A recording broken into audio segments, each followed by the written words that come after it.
ഒരു cinema enjoy ചെയ്യണമെന്നുണ്ടെങ്കിൽ അത് തിയേറ്ററിൽ തന്നെ കാണണം, എങ്കിൽ അതിൻ്റെ ഒരു പൂർണ്ണത ലഭിക്കുകയുള്ളൂ. അപ്പോൾ ഈ ആഴ്ച ഏത് സിനിമ കാണുമെന്ന് ആലോചിച്ചപ്പോഴാണ് പെണ്ണും പൊറാട്ടും എന്ന് പറഞ്ഞ സിനിമ കണ്ടത്. പക്ഷേ ബുക്ക് മൈ ഷോയിലൊക്കെ അങ്ങനെ നോക്കിയപ്പോൾ പല സ്ഥലങ്ങളിലും കളിക്കുന്നില്ല, ആള് കുറവാണ്.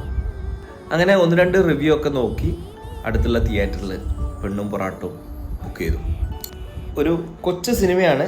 സംവിധാനം ചെയ്തത് നമ്മുടെ രാജേഷ് മാധവൻ എന്ന് പറഞ്ഞാൽ നമ്മുടെ ഇന്നാത്താൻ കേസുകളൊക്കെ ഫെയിമിലുള്ള, അതല്ലെങ്കിൽ ധീരൻ സിനിമയിലുള്ള രാജേഷ് മാധവനാണ് ഡയറക്റ്റ് ചെയ്തിരിക്കുന്നത്. മികച്ച ഡയറക്ഷൻ, എഡിറ്റിംഗ്, കളർ ഗ്രേഡിംഗ് എല്ലാം മികച്ചതായിരുന്നു.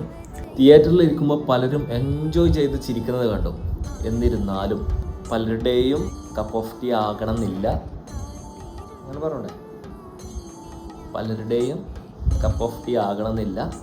സിനിമകളൊക്കെ ഇഷ്ടപ്പെടുന്ന ഒരാൾക്ക് തീർച്ചയായും മിസ്സാകാൻ പാടില്ലാത്ത ഒരു സിനിമ തന്നെയാണ് പെണ്ണും പൊറാട്ടും.